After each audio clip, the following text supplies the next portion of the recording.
हज़रात, अब इस तमीज़ी गुफ्तगू के बाद अब बाज़ाब्ता तौर से हम इस्तक़बाल का प्रोग्राम फूलों के गुलदस्ते से करने जा रहे हैं। इसके बाद बाज़ाब्ता प्रोग्राम सबसे पहले हम अपने सदर मोहतरम जनाब मुफ्ती मोहम्मद अज़ीज़ साहब का इस्तक़बाल फूलों के गुलदस्ते से जनाब अमजद भाई पठान से गुजारिश करता हूँ कि फूलों के गुलदस्ते से आज के इस बज़्म के सदर का इस्तक़बाल फरमा। जनाब फारूक आज़म से गुजारिश है कि वो फूलों के गुलदस्ते से आज के हमारे मेहमान खुसूसी चीफ गेस्ट माहिर तालीम जनाब अहमद जौहर साहब का इस्तक़बाल करें।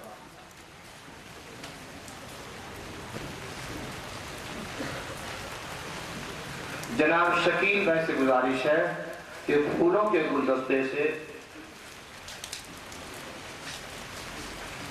जनाब हौसला प्रसाद मिश्रा प्रमुख कामदार स्वास्थ्य सुरक्षा मंडल के प्रमुख हमारे खास बहुत ही इस इलाके के इस विस्तार के लिए एक दर्द रखने वाले इंसान का इस्तक़बाल फूलों के गुलदस्ते से।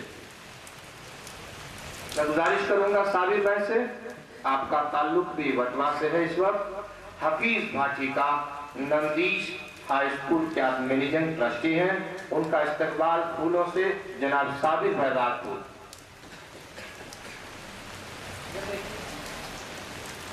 मैं गुजारिश करूंगा अजीज कलीम सिद्दीकी से फूल नजर ला करके लोगों को खामोशी के साथ अचंभे में डाला है। एक नई तारीख तहरीर की है जनाब सलीम साहब ने।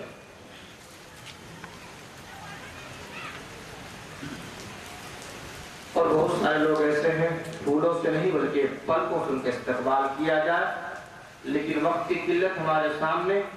अब मैं तमीज़ी गुफ्तगू करने के लिए तालीम क्या है, तालीम की जरूरत क्या है, तालीम की अहमियत क्या है आज के दौर में, आज के तारीखी दौर में शिक्षण एक महत्व की चीज है। जो व्यक्ति शिक्षित हो समाज में उसको इज्जत मिलती है, घर में उसको इज्जत मिलती है, पड़ोस में इज्जत मिलती है, राष्ट्र में इज्जत मिलती है, और वह व्यक्ति उठ करके समाज में एक अच्छा नागरिक बनता है। जौहर साहब ने जो बातें कही वो इतिहास की बातें हैं। हम जमीन पर उतर कर देखें, जो लड़के अच्छा नंबर नहीं पाएंगे, जो लड़के अच्छे पढ़ेंगे नहीं, जौहर साहब ने कहा एक चीज, सबसे बड़ी चीज कहा कि जो बेकार हैं वो मैनेजर बनेंगे। एक पीढ़ी और है जो बिल्कुल बेकार हैं, जिनको जाहिल कहते हैं, वो तो मजदूरी भी नहीं कर पाएंगे। समय इतना खराब आ रहा है, आगे इतना विकट आ रहा है। सरकारी स्कूल पर शिक्षण के नाम पर खत्म होते चले जा रहे हैं, प्राइवेट स्कूल महंगे होते जा रहे हैं, क्योंकि सरकार अपनी जवाबदारी से हट रही है। सरकार अपनी जवाबदारी छोड़ रही है, इससे समाज में असामाजिक तत्वों का भरमाव होगा। लोग कहते हैं कि धर्म को राजनीति से अलग करो। आज यही नतीजा हुआ है। राजनीति में कोई धर्म नहीं, कोई कर्म नहीं है। यही कारण है कि देश और समाज टूटता चला जा रहा है। अभी एक बड़ा दिल्ली में एक सम्मेलन हुआ था जिसमें लेबर सेक्रेटरी और लेबर कमिश्नर, लेबर मिनिस्टर तमाम लोग आए थे। सामने 500 बच्चे बैठे थे।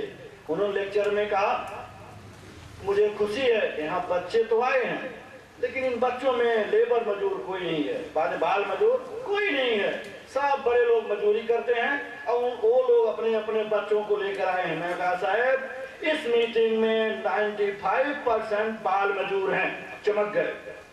इस देश में जब कोई कानून बनता है, जब कोई नियम बनता है, उसके लिए लोग बात करते हैं, लेकिन जमीन की बात कोई नहीं करता। बाल मजदूरी की बात करते हो, शिक्षण से अलग हो गए हैं लोग, इसकी चिंता तुमको नहीं है। कौन अपने बच्चों को पढ़ाएगा 1000 रुपया फी लेकर? कौन अपने बच्चों को MBA कराएगा, MBBS कराएगा? कौन अपने बच्चों को वैज्ञानिक बनाएगा? मुझे बड़ी शंका होती है। किसके पास 50,000 रुपया की मासिक आवक है? कैसे हम अपने बच्चों को पढ़ाएंगे? लेकिन मैंने एक चीज देखा है कि जो ये बच्चे हैं बड़े काबिल हैं।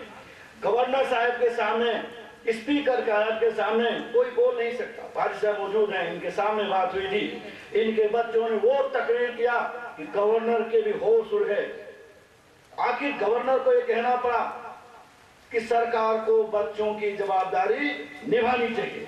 मैं तो कहता हूं कि जितने जाहिल नेता बैठे हैं, क्योंकि ये शिक्षित हैं, फर्स्ट क्लास के लोग IAS PCS होते हैं, सेकंड के लोग बिजनेस करते हैं और थर्ड क्लास के लोग नौकरी करते हैं। जो फोर्थ क्लास के लोग हैं वही नेता बनते हैं। ये लोग शिक्षण का मतलब जानेंगे क्या?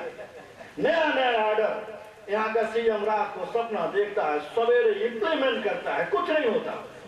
शिक्षण महत्व का चीज है, हम भूल जाएं। इसलिए मेरा साफ अनुरोध है बच्चों से, अपनी बुद्धि को बढ़ाओ, अपने को आगे बढ़ाओ। अगर आपने आगे नहीं बढ़ाया तो आप भी उसी लाइन में खड़े हो जाओगे जहां जो देश। एक चीज बताऊं आपको, आपने अंग्रेजों का नाम सुना होगा, राजा महाराजाओं का नाम सुना होगा।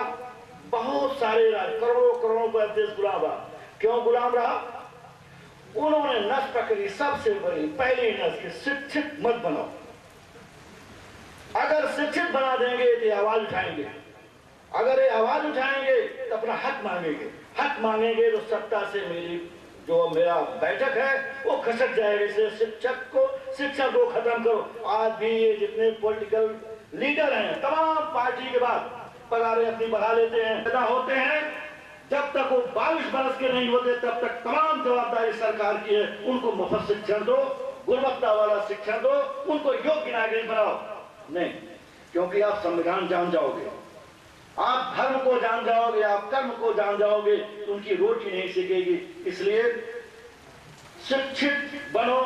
देखिए, सबसे बड़ा दान विद्या दान है, शिक्षण का दान है, और सबसे बड़ी चोरी शिक्षण की चोरी है।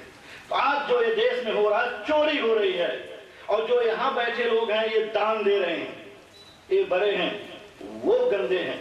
तो मैं एक्चुअली यहाँ काफी सारे पूजनीय व्यक्ति बैठे हैं, इनका बड़ा भारी योगदान है। यह मनुष्य शरीर जो हमको मिला है ऐसे नहीं मिला है।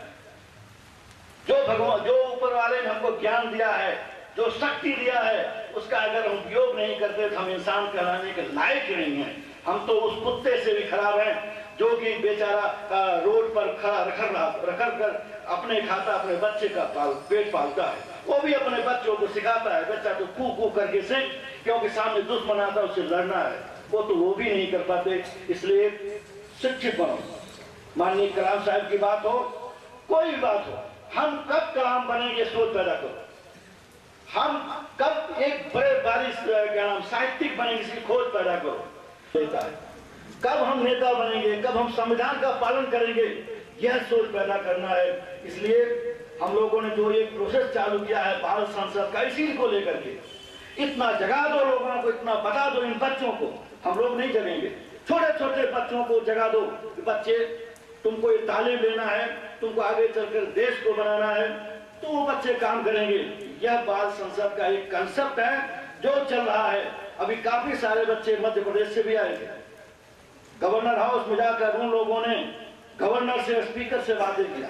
उन्होंने कहा कितने छोटे छोटे 18 बरस के बच्चे मुझसे पूछते हैं कि साहब ये जो माइक तोड़ा जाता है इसका खर्चा कौन भरता है। इसलिए आज का नौजवान ये हिसाब मांगेगा। जंपिंग लगाओ, अपनी जो लंबी कूद है 100% में लगाओ।